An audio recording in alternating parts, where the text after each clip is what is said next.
출애굽한 이스라엘 백성들이 시내산에서 하나님과 언약을 맺고 성막을 세우고 십계명과 레위기의 말씀을 받았지 않습니까? 그러고 나서 이제 그 시내산을 출발을 해서 모압 평지까지 가는 광야 약 39년에 일어난 그런 사건들이 기록된 책이라고 할 수가 있습니다. 그런데 하나님께서 이 레위기의 십계명과 율법의 말씀을 주신 것은 부적처럼 갖고 일었으라고 주신 것이 아니라 이제는 너희가 헌하는 백성이 되었으니 이렇게 하나님의 거룩한 백성으로 살아라 라고 주신 말씀이기에 그 말씀을 이스라엘 백성들이 연습하고 훈련해 본 풍경의 모습, 내용이 민수기라고 할 수가 있습니다. 그래서 민수기는 출애굽한 이스라엘 백성들이 광야 생활을 통해서 하나님의 말씀의 순종과 불순종을 훈련하는 그런 책이다. 이렇게 우리가 좀 보면 될 것 같고, 그래서 민수기 하면 순종과 훈련, 이게 떠오를 수 있는 그런 요약해서 떠오를 수 있는 그런 단어라고 할 수가 있습니다. 그래서 말씀에 대한 순종하는 훈련, 이것이 그리스도의 장성한 분량, 온전한 거룩으로 나아가는 그런 비결이기 때문에 하루아침에 될 수 없습니다. 거룩은 성화는 하루아침에 되지 않기 때문에 말씀에 대해 순종하고 귀를 기울이고 하는 이 쉐마의 훈련이 필요하다. 그 말씀이 민수기서의 말씀이다. 그래서 하나님의 백성이 요구되는 것이 오직 순종이다. 이게 핵심 말씀이라고 할 수 있겠습니다. 그래서 민수기는 히브리어로 베미드 바르라고 하는 그런 책의 이름을 가지고 있는데 광야에서라는 뜻입니다. 그리고 이 광야에서라고 하는 그 이 히브리 말의 성경이 헬라어로 번역이 되면서 아리트모이 숫자들이라고 하는 그런 단어로 바뀌어집니다. 왜냐하면 광야에서 숫자를 2번 세거든요. 출애굽에서 출발할 때 1번, 그리고 모압 평지에서 가나안 땅으로 출발할 때 1번. 민수기에 백성의 수를 2번 세는 그것 때문에 아마도 이 숫자들이라고 하는 단어를 써서 그렇게 했을 것이다. 첫 번째 계수하는 사람들은 출애굽 세대, 시내산에서 계수하는 사람들은 출애굽 세대, 2번째 광야에서 태어난 사람들, 그리고 광야 시대 동안 20세 성년이 되기 이전에 사람들이 자라난 그 사람들이 함께 계수되어지는 모압 평지에서 계수된 사람들이 바로 이제 모압 평지에서 2번째 계수된 사람들이라고 할 수가 있습니다. 그래서 이 민수기서는 거기까지 가는 과정에 훈련의 과정을 기록하는 책이죠.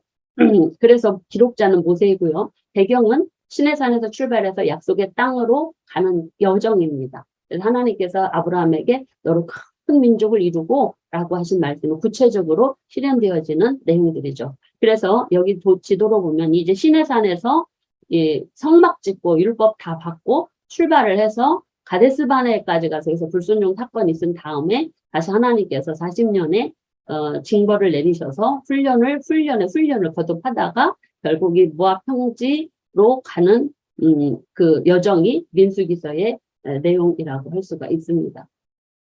기록연대는 주전 1445년에서 1406년경으로 보고 있습니다. 그래서 모세가 죽기 전에 신명기 31장 24절에 보면 죽기 전에 1406년에 아마 이제 이것이 완성되었을 것이다. 그렇게 보고 있습니다. 그래서 왜냐하면 24절 보면 모세가 이 율법 말씀을 다 책에 써서 마친 후에라고 하는 이 근거 구절이기 때문에 그래서 아마 민수기는 거의 약 38년, 39년 이렇게 보고 있습니다. 그 기간을 보면 그래서 기록 목적을 보면 광야 생활을 하는 동안 이제 가나안 땅까지 가나안을 향해서 출발을 하기 때문에 거기 가는 동안에 어떻게 질서를 지키고 어떻게 규율을 지키며 해야 되나 제사장으로 레위인들의 임무는 무엇인가 백성들은 또 어떻게 해야 되는 것인가 하는 부분들을 알려주기 위해서 그 지침들을 알려주기 위해서 기록되었습니다.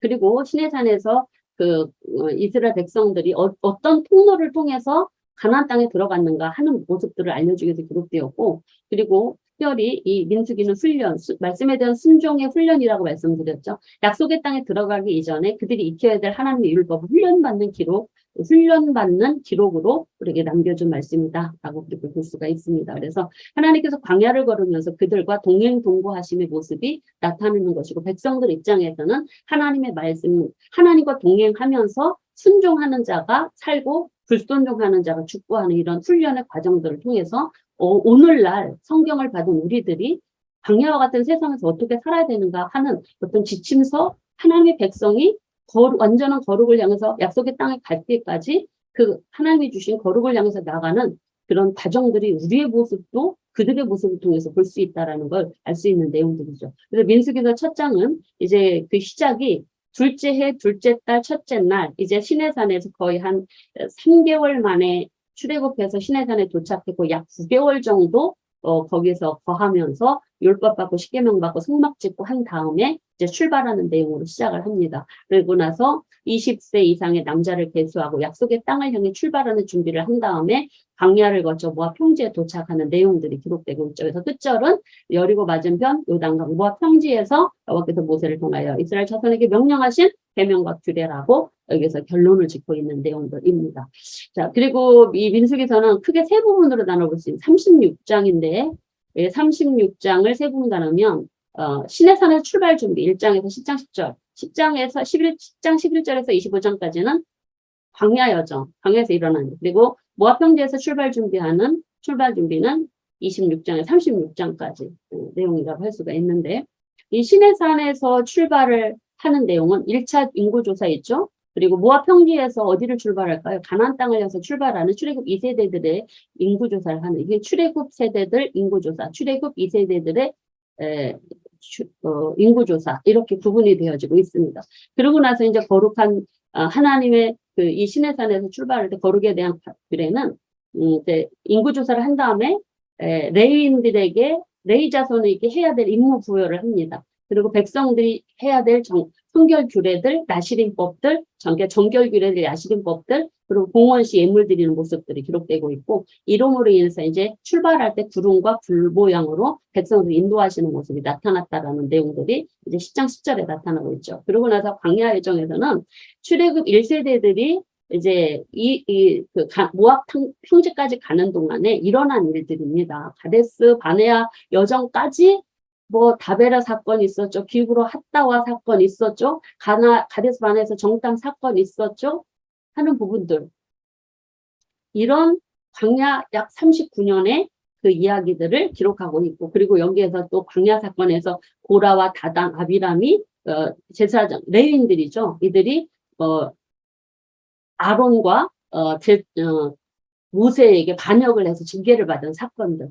그리고 나서 38년의 모든 여정들을 다 끝난 쯤 모압 평지 가서도 또 갈 쯤에서도 가데스에서 물이 없어서 다퉈서 모세가 가나안 땅에 들어가지 못하고 노뱀 사건, 발람 사건, 보스비 사건이 모압 평지에서 일어난 일들이 이 광야까지 여정에서 이야기입니다. 그래서 여기 광야 여정은 이제 모압 평지까지고 26장에서는 그 모압 평지에서 이제 준비하는 2차 준비하고 제사와 절기 규제들, 이스라엘 백성들이 가나안 땅에 들어가서 지켜야 될 말씀들, 그리고 미디안 정복한 사건들을 여기서 주시고 있는 내용들이 나타나고 있습니다. 그래서 여기 핵심을 보시면 이 일부에서는요, 약속의 땅을 향한 9세대의 준비가 있고 9세대의 실패 이야기가 광야 여정이고 이제 약속의 땅을 향한 신세대의 준비로 이렇게 좀 크게 같이 핵심도 나눠볼 수가 있습니다. 그리고 이 민수기서를 보면은요, 율법과 이야기가 대칭적으로 구조적으로 나오고 있습니다. 참고적으로 좀 보시면 돼요. 율법이 나오고 이야기가 나오고 율법이 나오고 이거 무슨 얘기냐면 율법을 주셨는데 불순종했어요. 이야기가 나와요. 그래서 율법을 또 주셔요. 그래 불순종하는 이야기가 또 율법을 주셔요. 이렇게 지그재그로 나오는 구조를 가지고 있다라고 보시면 좀 더 쉽게 이해할 수 있을 것 같습니다. 먼저 1차 인구조사에 대해서 한번 보도록 하겠는데 이 부분에 대해서는 가나안 땅까지 여정을 위한 준비 작업이라고 할 수가 있습니다. 그래서 장정개수, 진영을 갖춘 제사장과 레위지파의 개수, 그리고 아론과 그 아들들과 레위지파의 임무 이렇게 네 가지로 인구조사 4장까지의 내용들인데 특별히 인구조사한 부분에 대해서는 우리가 잘 알고 있지 않습니까? 그래서 이 장정의 개수를 하는데 이 출애굽 둘째 달 첫째 날이라고 하는 건 출애굽 후 2년 2월 1일이다라고 이렇게 보시면 되죠. 그리고 이제 싸움에 나갈 만한 20세 이상을 가문에 따라서 조사를 해보니 60만 3,550명이었더라 라고 했었는데 여기에는 레위인들이 들어가지 않습니다. 왜냐하면 레위인들은 하나님 앞에 성막에서 성막의 일을 제사장을 도와서 돌보는 일을 맡은 자이기 때문에 레위인들은 군인으로 나가서 싸우지 않았습니다. 레위인을 제외한 60만 3,550명입니다. 그리고 가데스 바네아에서 징계를 받을 때도 가나안 땅에 들어가지 못하도록 명령받은 자가 갈렙과 여호수아는 들어갔잖아요. 그리고 20세 이상의 모든 성인들이 다 그 벌을 받게 될 것이라고 했는데 이 계수에 레위지파는 빠집니다. 왜냐하면 여호수아에서 보면은 대제사장 엘르아살, 아론의 아들 엘르아살이 그 가나안 땅에 들어가서 제사장 역할을 하는 걸 보면 레위지파들은 군인으로 되어져 있지 않았기 때문에 아마도 레위지파는 하나님에 속한 지파였기 때문에 그들은 가나안 땅에 들어갈 것이다. 아니 뭐 생명을 다해서 돌아가셨으면 돌아가셨을 것이고, 근데 어쨌든 그렇게 보고 있습니다. 레위지파는 가나안 땅에 들어갈 것이다로 좀 유추해 볼 수가 있는 것이죠. 그래서 참고로 보시고요. 그리고 진영을 갖추는 모습인데 이 장에서는 성막을 중심으로 각 지파가 진영을 이룹니다. 어떻게 하냐면 맨 중앙에 성막이 있죠. 그리고 이 성막 주변에 그 레위 지파가 동서남북으로 그렇게 되어집니다. 이 동쪽이 출발점입니다. 예, 동쪽이 하나님 들어오신 시작이에요. 동쪽에는 모세와 아론 가족이 있고, 그리고 게르손 자손이 서쪽, 그리고 고앗 자손이 남쪽, 무라리 자손이 북쪽. 그리고 또 이제 그 각 지파들이 12지파가 3지파씩 4군데로 이렇게 레위 지파를 중심으로 해서 둘러싸고 있는 이러한 모습으로 행군한다라고 그리고 보시면 되고요. 그러면 제사장과 레위 지파가 이 행군하면서 광야 동안 해야 될 일들이 있습니다. 레위 지파에는요, 게르손, 고핫, 그리고 무랄이라고 하는 자손이 있는데 이들에게는 이들의 개수, 이들의 몇 명인가를 계수하라고 하시는 말씀이 있고요. 그리고 이들의 내용들을 나타나고 있고, 그리고 나서 이들에게 주어진 임무가 있습니다. 그래서 이 임무는 바로 나답과 아비후, 엘르아사가 이다말, 그러니까 아론의 아들이 해야 되는, 나답과 아비는 죽었잖아요. 그래서 엘르아살과 이다말이 바로 중심으로 해서 이 레위인들의 직무가 이제 나뉘어집니다. 그걸 한 표로 받습니다. 사장을 이 한 표로 여러분들 이해할 수 있도록 만들었는데, 레위 지파에는 고앗 자손, 게르손 자손, 무라리 자손이 있는데 고앗 자손은요, 모세와 아론과 아들들, 네 아들이고요. 그 외에 고앗 자손이 분리가 되어지고요. 인원수가 그러니까 레위 지파가 총 8,580명입니다. 30세부터 50세. 그리고 레위인의 직무가 있는데 이 레위인의 직무는요, 2가지씩 있어요. 고앗 자손인 모세와 아론과 아들들은 제사장 직분을 하고, 그리고 게르손과 그 외에 고앗 자손과 게르손과 무라리는 제사장 아론과 회중의 제사를 드릴 때 시중을 드는 일을 해요. 그리고 기구관리, 성막, 움직이는 일들을 하죠. 옮기는 일들을 지키고 하는 일들을. 그래서 특히 모세와 아론은 이게 이동을 할 때, 성막이 이동할 때, 하나님께서 이동하라 하셨을 때는 성막과 모든 기구들을 다 분해를 해서 다 들고 옮겨야 됩니다. 그 일을 할 때 제사장인 사람들이 법궤와 성소의 기구들에 덮는 일을 해요. 그리고 그 외에 고앗 자손이 이걸 법궤와 성소의 기구들, 떡상이니 이런 분향단 이거를 맵니다. 어깨에다 메고 옮깁니다. 그리고 게르손 자손, 무랄 자손 뭐 하냐면 우리 성막을 보면은 그 성막을 덮고 있는 그 덮개들, 기둥들 있지 않습니까? 뜰에 있는 기둥들, 그 모든 것들을 하는데 이 게르손 자손은 성막의 휘장, 그러니까 지성소와 성막을 덮고 있는, 지성소와 성소를 덮고 있는 성막의 휘장들, 그 문들, 그런 것들을 이제 안에 있는 걸 처리하죠. 그리고 무라리 자손은 밖에 뜰에 있는 장막들, 널판들, 이런 것들을 옮깁니다. 근데 이게 무거우니까 노수로 만들어진 것이니까 게르손 자손에게는 수레줄과 소 4마리를 제공했고, 그리고 이 무라리 자손에게는 수레 넷과 소 8마리를 줬어요. 왜냐하면 뜰을 장식하고 있는 그 기둥들이 다 노시예요. 엄청 무겁거든요. 그리고 받침은 은이기 때문에. 그래서 그걸 옮길 수 있도록 민수기 7장에 보면은 하나님 앞에 지휘관들이 드린 예물로 이렇게 나눠서 성막을 이동할 수 있도록 해주셨고, 그리고 그 일의 책임자가 바로 엘르아살, 고앗 자손 엘르아살, 그리고 이다말이 게르손과 무라리 자손을 이렇게 해서 지도를 해서 그 일들을 하도록 하셨습니다. 하는 내용들이 나타나고 있습니다. 이렇게 4장의 내용을 볼 수 있고, 그리고 이제 5장부터 8장은 정결규례, 거룩에 대한 말씀인데, 이 부분에 대해서는 이제 우리가 앞에서 5가지 제사 말씀드렸잖아요. 그 외에 부정하게 된 자가 예수님 믿었다가 죄도 짓잖아요. 그렇기 때문에 부정하게, 하나님 이스라엘 백성들 중에 부정하게 된 자가 어떻게 정결하게 되는가 하는 그런 부분들, 이제 유출병, 나병, 시체 만진 자, 이런 규례들이 5장에 나와 있고, 그리고 6장은 나시린의 서원 규례, 나시린이 어떻게, 그러니까 평생 태어날 때부터 나시린으로 구별된 삼손 같은 사람 말고 일정 기간, 한 달이면 한 달, 하나님께 난 나시린으로 살고 싶어, 이런 규례들을 말씀하십니다. 그리고 하나님 앞에 드리는 예물들, 그리고 등잔대 켜는 법, 이건 이제 제사장들이 해야 될 일들, 레인을 요제로 드리는 모습들이 여기에 이제 간단하게 나타나고 있는데, 이 정결규례들은 하나님께서 하나님의 백성을 성결하게 하시려는 하나님의 마음이 담겨져 있죠. 그리고 이 말씀에 그 축복, 나시린들이 서원할 때 몸을 구별했기 때문에 남녀 구별이 없이 일정 기간들 하나님께 드릴 수 있었고, 이때 금기법이 있어요.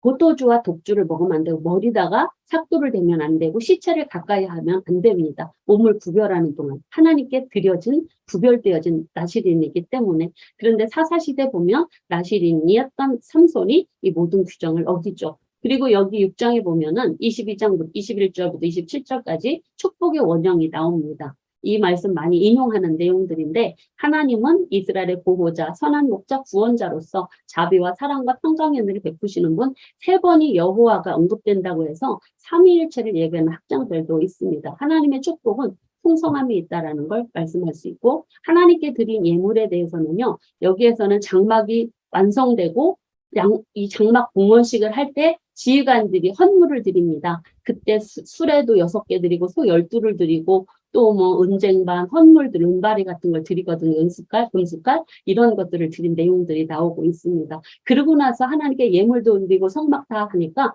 하나님께서 백성들의 그 제사를 기쁘게 받으셨다. 하나님의 음성이 들렸다라고 말씀하시고, 그리고 레위인들을 하나님께 요제로 드렸다라고 하는 말씀이 나오는데, 이 레위인들이 하나님의 일을 위해서 하나님 앞에 올려드리는, 구별하여 올려드리는 정결 예식을 통해서 그렇게 하나님께 올려지는 사람으로, 성막에서 봉사하는 사람으로 세워졌다는 말씀을 드립니다. 요제로 드렸다는 건 하나님의 소유로 구별되었다, 이런 의미입니다. 그런데 이 레위인들의 정년을 보면 민수기 4장에 보면은요, 30세에서 50세까지로 나와 있고, 그리고 8장에서는 25세 이상으로 50세부터는 그 일을 쉬어라라는 그런 좀 약간 30세부터 25세까지 이런 차이들이 있어요. 그리고 또 민수기 역대상의 민수기서 8장에 보면 25세로 이 연령 제한이 있고요. 그리고 그 역대상에 가보면 23장에 다윗은 20세부터 레위인들의 그 나이를 제한을 하고 있는 내용들이 보여요. 그래서 이런 차이는 어떻게 볼 것인가 하는 부분에 대해서 아마도 25세 또는 20세부터 30세까지는 25세에서 30세까지는 아마 인턴기간, 성막을 섬기는 일에 인턴기간으로 했을 것이다. 레인의 수가 또 부족했기 때문에 25세부터 했을 것이다. 이런 이야기들이 있습니다. 그래서 왜 레위인들을 세웠냐? 이 부분들은 분명하게 하시는데, 레위인들은 제사장들이 속죄 제사를 드리고 제사드리잖아요. 근데 레위인들은 백성들이 혹여라도 부정한 자가 성막에 들어와서 성소에 접촉하다가 재앙을 당하지 않도록 막아주기 위해서래요. 그리고 이것은 바로 하나님께서 어쩌면 이 성막을 지키는 역할도 이 레위인들이 했던 것 같아요. 택한 백성들을 사랑하시고 거룩하게 하시는 하나님의 마음이 담겨져 있죠. 그러고 나서 이제 시내산에서 출발을 하는 내용이 나타나는데, 출발 주기로는 6월절을 지키고 출애굽 1주년을 지키는 것입니다. 그러고 나서 이제 길을 안내하는 구름 모양, 불 모양의 모습으로 나타나서 이제 나팔 소리와 함께 출발하는 내용이 나타나고 있는 모습이라고 할 수가 있습니다. 그래서 저녁이 되면 이 성막에 저녁이면 불이, 낮에는 구름 모양으로 덮이는 모습들. 근데 중요한 게 이스라엘 백성들은 성막이 떠오르면 행진하고 구름이 머무르며 진을 쳤다. 근데 이러한 모습들은 바로 뭐냐면 하나님의 말씀을, 여호와의 명령을 따라 진을 치고 명령을 따라 행진하고 명령을 따라 직임을 지켰다. 이게 중요합니다. 순종을 훈련하는 이 이스라엘 백성들의 모습이 아주 9장에서는 잘 나타나고 있는 모습들이고요. 이 나팔 소리는요, 출발할 때, 정제할 때, 전쟁할 때, 절기 모집할 때 이 나팔을 불어서 준비하는 그런 말씀들이 나타납니다. 그리고 광야 여정은 시내산에서 모압까지의 여정인데, 여기에서는 중요한 사건이 이제 여기 아주 다 들어 있습니다. 9세대 실패 이야기가. 그래서 시내산에서 바람 광야를 행군하는 내용들. 근데 다 출발하자마자 다베라 불평 사건 나고, 또 고기 없다고 불평해서 70명의 장로를 세워주시고, 그리고 모세를 위로하신 하나님의 모습이 나타나고, 그리고 고기 없다고 해서 막 메추라기를 아주 질리도록 보내주시는 모습, 아론과 미디암이 모세를 비방하는 내용들이 나타납니다. 아니, 시내산에서 하나님 백성으로 살겠다고, 순종한 백성으로 살겠다고 약속을 해놓고 출발하자부터 불평과 원망이 시작되어집니다. 자, 시내산에서 바람 강야로 출발을 하는 행군을 하는 데 있어서 하나님께서 그 길을 백성들과 동행하시는 모습들이 나타나는데, 행군 순서가 이렇습니다.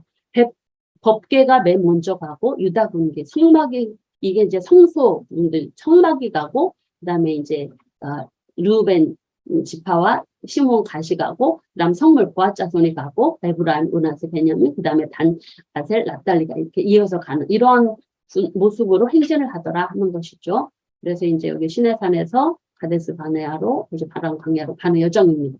근데 출발하자마자 다베르 사건이 나타나요. 만나를 싫어해서 기부를 했다 사건이 나타납니다. 그래서 이 탐욕 사건 때문에 이스라엘 백성들이 하나님의 징계를 받는 이야기가 나타납니다. 근데 놀라운 것이 뭐냐면 이스라엘 백성들이 출애굽 올 때까지도 불평과 불만을 하지만 그때까지는 진노하지 않고 징계하지 않습니다. 근데 출애굽에서 출발하면서 시내산에서 출발하면서 불평할 때마다 징벌을 내리십니다. 하나님의 백성으로 살겠다고 약속한 그들이 불순종에 대해서 반드시 징벌을 내리시는 모습들이 계속적으로 나타나고 있죠. 그래서 탐욕을 품은 이스라엘 자손 중에 섞여 사는 인종이라고 하는 건 이스라엘 백성들이 출애굽을 했잖아요. 그 출애굽 하기 전에 애굽에서 노예 생활하는데 그 노예에 다른 민족이 섞여 있는 사람들이 함께 출애굽한 사람들이 나왔을 것으로 보고 있죠. 이들은 만나 외에는 아무것도 없다고 불평과 원망입니다. 하나님께서 심히 노하셔서 모세도 기뻐하지 않자 불평하고, 그러니까 모세도 너무 힘드니까 하나님 너무 힘들어요 하니까 하나님께서 70명의 장로를 세워서 함께 그 짐을 지고 가도록 배려하시는 백성의 지도자를 배려하시는 모습이 나타나고 있고, 그리고 나서 하나님 백성들에게 고기를 주워 먹겠다고 하시는데 냄새도 싫어하기까지 한 달 동안 먹게 하겠다. 이건 뭐냐면 기쁜 마음으로 주시는 게 아니라 니네 한번 먹어봐. 그래. 이런 마음으로 주셨다라는 것이죠. 진노하심으로 주신 거예요. 그런데 모세가 뭐라고 하냐면, 아니 장정만 60만이의 하나님 어떻게 그 일을 감당할 수 있으시려고 했더니 하나님이 야 여호와의 손이 짧으냐? 내 말이 이루어지는 걸 네가 볼 것이다 라고 그렇게 말씀하시는 내용들. 근데 중요한 게 이스라엘 백성들의 불평은 식량이 없어서가 아니래요. 기호의 문제였대요. 우리는 애굽에 있을 때 이걸 먹었고 여기는 이것 없다. 기호의 문제로 불평하는 모습. 하나님을 신뢰하지 않는 불신앙의 모습이죠. 그리고 메추라기를 보내시는데 이 메추라기를 보내신 게요. 하루길 되는 지면 위에 2규빗이 쌓였대요. 하루길은 30-40km 되는 지면 위에 2규빗. 90cm가 메추라기가 쌓입니다. 백성들이 이틀 동안 메추라기를 모아요. 이틀 동안. 제일 적게 모인 사람이 2,300리터. 이게 10호멜이요. 2,300, 큰 드럼통 10개를 모았대요. 얼마나 탐욕이 과한지가 보여지는 대목이라고 할 수가 있는 모습들이라고 할 수가 있습니다. 드럼통 11개. 그래서 고기가 이사에서 씹히기 전에 하나님이 재앙을 내리셔서 그들이 육습는 사람들이 죽습니다. 그래서 그곳을 기부로 핫다라고 하는 탐욕의 무덤이라고 하는 곳이죠. 이 사건이 출애굽 초창기 2년에는 10번과 광야 생활 이후의 말기에 이렇게 4번의 사건들이 일어나게 되어지는데, 이 사건이 출애굽 시내산에서 언약 이후에 있었다라는 게 굉장히 큰 의미가 있는 것이죠. 순종의 백성으로 살겠다고 한 백성들이 며칠 못 가서 불평하고 하나님 못 믿고 먹을 게 없다고 있는데도 만나를 먹고 있잖아. 아침 먹고 있잖아. 근데 그거를 없다고 하는 그런 욕심이 지나친 모습들 로 나타나고 있죠. 그래서 울고불고 응답했더니 하나님이 막 10드럼통 그거 양을 거두게 하셨다. 이게 축복일까요? 하나님의 징벌입니다, 여러분. 그래서 하나님 앞에 구별된 모습을 좀 알 필요가 있고, 그리고 아론과 미리암이 모세를 비방했잖아요. 근데 그걸 이제 누가 비방했느냐, 누가 시작했느냐 하는 거에 대해서 이 비방하니라라고 하는 이 테타베르라고 하는 히브리 말이 거의 그 여성 단수래요. 그래서 미리암이 주도해서 비방을 해서 그 미리암이 운동병 걸렸을 것이다. 그렇게 보고 있어요. 그리고 온유함이라고 하는 단어는 우리가 그냥 따뜻하다, 부드럽다 이런 이야기가 아니고 하나님의 백성으로 하나님의 뜻에 순종하다 보면 고난을 당하고 억압을 당하기도 하잖아요. 그런 중에서도 인내하고 참고 있는 상태. 그러니까 평안할 때 온유함이 아니라 진리를 수호하기 위해서 고난 가운데 노출되어도 사명을 감당하는 이 단어가 아나오라고 하는 온유함이라고 하는 히브리 원어의 뜻이라고 합니다. 그래서 이 부분에 대해서 좀 우리의 온유함이 편안할 땐 다 누구나 온유합니다. 근데 고난당하고 힘들 때는 이 온유함이 드러내기 쉽지 않은 건데 이게 바로 이제 주님을 위해서 온갖 비방과 고난을 받음에도 하나님을 위해서 참았던 하나님의 믿음의 선진들의 히브리서에 기록된 11장에 기록된 선진들의 모습이라고 그게 모세에 나타난 모습이라고 할 수가 있고 그다음 13장 14장은 가데스 바네아의 정탐 사건 우리 너무너무 잘 아는 내용인데 이 부분에 대해서 정탐꾼 사건 때문에 이제 백성들이 원망을 하고 40년의 광야 생활이 선포되는 사건이죠. 근데 이 사건에 대해서요. 민수기 13장에는 여기에서 이제 여호와의 명령에 따라 시작된 것으로 되어 있어요. 근데 신명기 1장에 가면 백성의 요구로 시작되었다라고 그렇게 설명을 하고 있는 부분들이 나와요. 이 부분에 대한 결론은 신명기 가서 말씀을 드리도록 하겠습니다. 그래서 백성들이 10명의 정탐꾼들의 부정적인 보고를 듣고 백성들 온 회중이 다 난리가 났습니다. 모세와 아론을 원망하고 그래서 이제 갈렙과 여호수아가 긍정적인 보고를 함으로 인하여 하나님 앞에 하나님을 거역하지 말라. 하나님을 우리와 함께하면 우리는 차지할 수 있다. 그러나 백성들 우리 다 내국으로 가자. 장관 하나 다시 태우자. 이러면서 감으로 인해 그들이 하나님께서 진노하시면서 그들에게 이제 징계의 벌을 내리시는 그런 내용들. 근데 하나님께서 진노하신 건 하나님을 믿지 않는 거라는 것이죠. 하나님께서 애굽에서 출애굽하는 것은 가나안 땅을 주시기 위함인데 그걸 믿지 않았다라는 그런 내용들. 그래서 이 사건으로 인하여서 금송아지 때나 정탐 원망이나 고라와 다단과 아비람의 사건과 이런 사건을 통해서 하나님 앞에 이스라엘 백성들이 원망함으로 인해서 그들이 하나님의 진노를 산 사건들 이렇게 나타나고 14건이 나타나십니다. 그래서 말씀 후에는 원망하고 불평하는 백성들을 징계하시는 모습들 그리고 15장에서 19장의 광야 사건의 내용은 사건의 거룩에 대한 규례와 이 사건이 일어나 기부로 했다 사건이 있었잖아요. 그래서 거룩한 규례를 말씀하시고 계명을 지킬 것을 촉구하는 내용이 여기 15장에 나타나고 있고 그리고 또 그런데 고라와 다단과 아비람이 또 반역 사건에 이들은 레위 지파가 제사장에게 반역한 사건이에요. 그래서 아론의 지팡이에 살구꽃이 피어난 이 열매가 맺혀진 사건이 하나님께서 확인해 주시고 그러고 나서 18장, 19장에서 제사장과 레위인의 사명을 분명하게 하나님이 구별해 주십니다. 그래서 이야기, 율법 이렇게 나타나지는 가장 극명한 모습이 여기에 나타나고 있는 15장에 19장에 대해 함께 봐야 됩니다. 따로따로 보시면 안 되고 이렇게 연결해서 보시면 좋을 것 같고 특별히 제사규례에서 거룩회 규례에서 이 5단 귀에 다는 이 술 이거는 하나님의 말씀을 기억하기 위해서 다르라고 명령을 기억하고 준행하게 하기 위해서 주신 것입니다. 지금 유대인들이 이렇게 5단 술에다가 이렇게 끝에다가 술을 달아서 이걸 근데 복음서에 가면은 바리새인과 서기관들이 이걸 길게 해가지고 나는 하나님 말씀 더 잘 기억해 라고 하는 그런 모습에 대해서 예수님 책망한 내용들이 나타나지 않습니까? 그런 모습들 그리고 고라와 다단 아비람에서 반역 사건은 야 하나님이 너네만 말했냐 우리한테도 말했다. 제사장에게 레위인이 반역한 사건입니다. 그래서 그 사건 때문에 모세와 아론의 권위에 도전한 이들과 함께 지휘관 250명이 한날 1시에 불에 타 죽고 땅이 열려져서 그들이 다 땅 속에 들어가게 되고 그 일로 인하여 모세를 죽이려고 했던 14,700명이 연병으로 죽게 되죠. 너무 무서운 징계에 일어나는 사건이 세 명이 14,700명이 그렇게 250명을 죽게 하는 그런 결과를 낳게 되죠. 그래서 하나님께서는 250명까지도 불살르기도 하고 이 연병이 일어나서 14,700명이나 죽게 하시는 이런 놀라움. 이 죄가 뭐냐? 근데 고라와 관계는요. 사촌간 고아자손이니까요. 근데 이 고라의 죄는요. 뭐냐면 반항한 것 그리고 자신에게 맡겨진 사명을 침범한 것. 분명히 제사장과 레인의 사명이 있는데 그걸 침범한 것이라는 것이죠.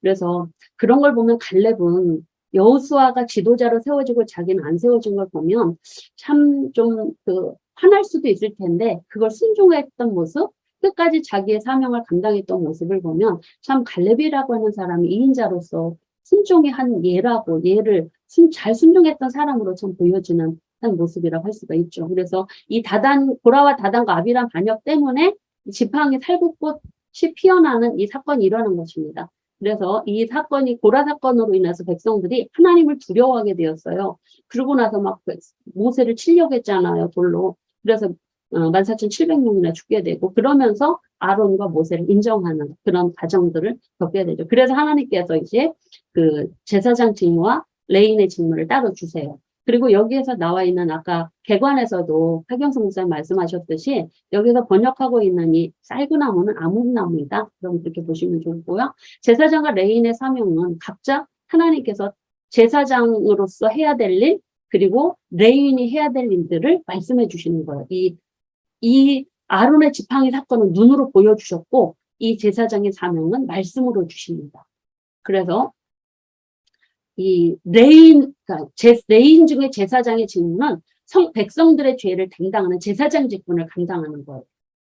그리고 레위는 성소의 직무와 제단의 직무를 다하고 여호와의 직무가 이스라엘에게 자손에게 임하지 않도록 백성들을 성막에 가까이 못하도록 하는 거예요.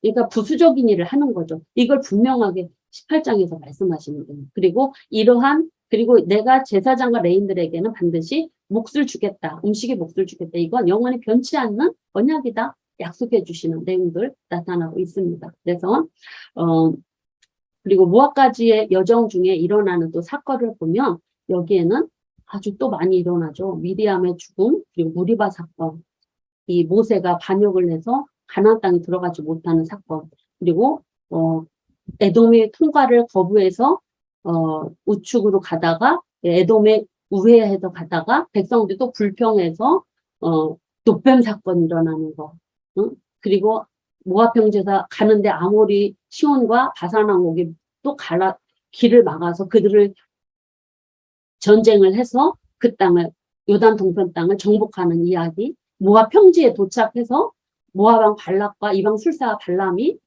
이스라엘 저주하려고 했던 오대 축복하는 이야기, 그리고 부올 사건은 바알볼에게 부올이라고 하는 지역에서 바알 신전에 들어가 모압 여자들의 미혹을 받아서 이스라엘 남자들이 바알 숭배를 하고 음행한 사건, 이것 때문에 시므온 지파가 엄청난 인구가 이렇게 죽는 사건들, 이게 바로 이제 마지막 모압까지 여정에서 20장, 25장까지의 내용이라고 할 수가 있습니다. 그래서 이 중에서 좀 중요한 말씀들을 좀 보면 무리바에서 모세가 백성들과 다퉜다라고 하니 무리바 사건을 통해서 하나님께서는 모세에게 반석을 명령하여 내라고 했는데 모세가 승을 냅니다. 그래서 화를 내면서 반석을 2번 쳐서 물을 내죠. 그런데 이 사건을 두고 하나님이 뭐라고 말씀하시냐면 모세에게 네가 나를 믿지 않았다.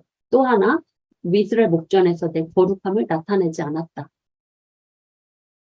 모세가 명하지 않고 친 것을 하나님의 영광 거룩함을 드러내지 않은 것이라고 했지만 모세의 불순종에도 하나님은 거룩함을 드러낸 것이다. 그리고 물이라고 합니다. 그래서 모세와 아론의 죄는 하나님을 믿지 않은 것, 하나님의 거룩함을 목전에서 드러나지 않은, 이게 제사장의 역할입니다. 이걸 지적하시는 내용들이죠.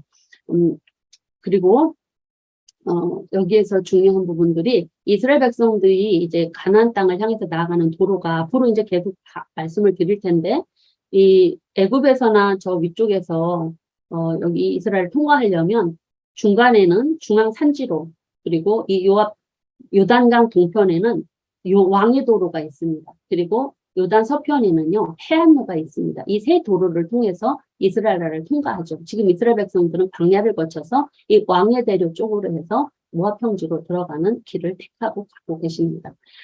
그리고 이 노뱀 사건, 우리가 잘 알고 있는 사건인데, 이 사건은 평탄한 길 갈 줄 알았다. 이제 길이 끝났다. 광야길이 끝났다라고 한 줄 알았는데 다시 에돔 왕이 그 길을 못 가게 막아서 에돔을 우회해서 다시 광야길로 가니까 백성들이 마음이 상해서 일어난 사건입니다.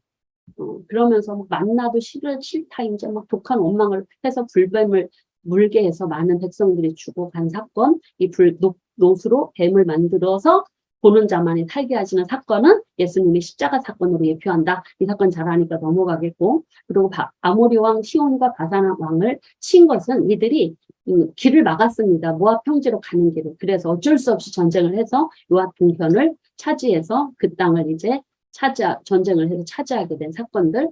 모압왕 발락과 이방 술사 발람의 이야기는 이 저주하려고 모압왕이 너무너무 두려워서 이스라엘 백성을 저주하려고 했다고요. 이스라엘을 축복하는 내용을 이방 술사의 입을 통해서 축복하는 이야기가 나타나고 있죠. 그리고 이 부올 사건은 굉장히 중요한 사건으로 보여지는데, 부올이라고 하는 지역에 부올이라는 지역에 갔을 때 모압 여인들의 모압 여인들을 통해서 미인계를 통해서 이스라엘 남자들 우상숭배 성적 음행을 저지르게 한 사건이에요. 근데 이 작품이 누구 작품이냐?